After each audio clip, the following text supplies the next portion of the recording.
Hello and welcome back to Lab 7 Earth-Sun Relations.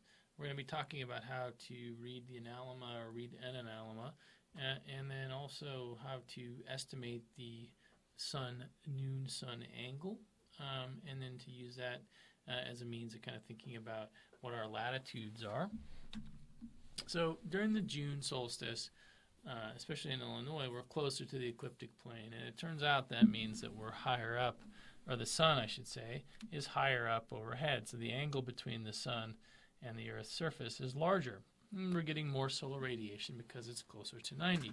And during December, we're tilted away from the sun in the northern hemisphere, and it means our sun's angle is a little bit smaller. Well, it turns out there's a really interesting diagram that we can look at here, and that has to do with how fast and slow the sun is, okay, which is a function of the Earth's rotation around the sun, okay, and then also it's a function of the declination of the sun, which is a function of looking at sort of latitude. So at any given date, you'll notice all the dates in here, September or December, and maybe I should really do that with a different color. We can look up the date at which time the sun will be directly overhead. Now this only works if we're between 23.5 north and 23.5 south. If you're outside of those latitudes, the sun will never be directly overhead. And in the diagram on the right, you can see here we've got a sort of a time-lapse overlapping set of photos that show the actual position of the sun as a function of our revolution around the sun. So if I was to, for instance, go to September 20th right here, I could read right across, and I would find that at 2 degrees north, okay, the sun would be directly overhead. And then let's say I went up to June 20th, which is right there, and I read across. Turns out June 20th, if I was at 23.5 degrees north, so basically on the right-hand side here, I wrote that out already, you're going to be having the noon sun directly overhead. And so you can read the analemma, which is just this plot, and determine at what latitude the sun would be directly overhead. Okay?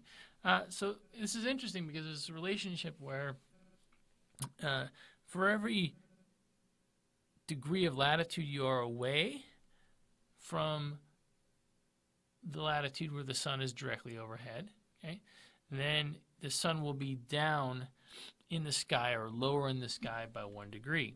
So if I go ahead and draw my half circle here of the Earth, we'll just say that this is at 0 degrees latitude, okay, and then we'll come up to, let's say, 53 degrees north latitude. The question is, what is the angle of the sun overhead? Okay, well, I know, let's say, for instance, the sun is directly overhead at an equinox, so it's here at 0, it's directly overhead. I'm 53 degrees away, okay?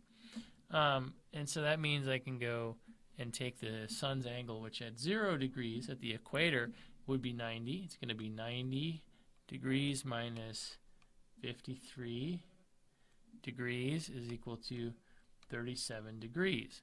So the sun's angle in the sky as I look down towards it, towards the ecliptic plane, will be 37 degrees. Okay? And that's when I'm in the same hemisphere. So in this case I picked 0 or I picked the equator, but I could pick 1, right? Let's say we want to go to a time when at 1 degree north, right? So we'd put 1 degree right there, okay, 1 degree north. That's going to be around, let's see, September 22nd. Okay, so September 22nd, I'll be at 1 degree north. Now, it will also be at a similar time directly overhead here during March, and that's going to be at about March 24th. Okay, so let's say it is 1 degree, right? 1 degree is where the sun is directly overhead. We'll take the calculations and make them a little bit different just to mix it up. So we'll erase this down here. Okay, so I'm still at 53 degrees, but the sun is directly overhead at 1 degree, and we'll say it's September 22nd. Well, how many degrees am I actually away from that 1 degree, or that position where the sun is directly overhead? It turns out I am actually 52, so 53 minus 1 is equal to 52 degrees away. 52 degrees away. So that means then I want to go, well, at the maximum angle it's at 90, so 90 minus 52 is going to give us 38 degrees. So the angle, instead of 37, turns out to be, in this situation, turns out to be 38 degrees.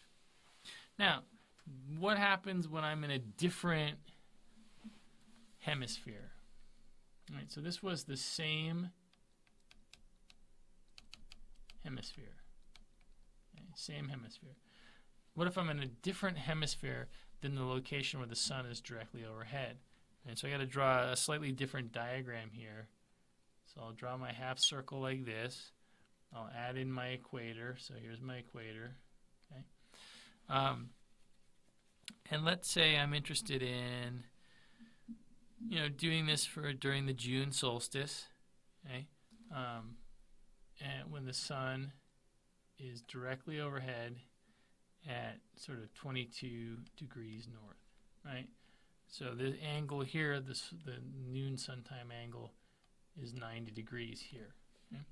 And let's say I am south of the equator. I'm down here. I'm at 15 degrees south. Okay? Right? So how far away in latitude am I from 22? Well, I'm actually 22, plus 15 equals 37 degrees away. Okay. Now, I'm going to subtract the number of angle or degrees away I am away in latitude from 90, because 90 is the maximum sometime there is sun angle, and I'm 37 degrees away. So 90 degrees minus 37 equals 53 degrees. Okay.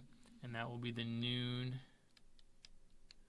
sun angle, which would be 53 degrees. All right? So that covers the analemma, how to read it. In your example, you're going to have to plot the data, and I can discuss maybe in a different PowerPoint overview what causes this interesting shape, but it is kind of interesting to think about when we talk about astronomy. It might be a more appropriate topic there. For now, though, you can simply just do the calculations.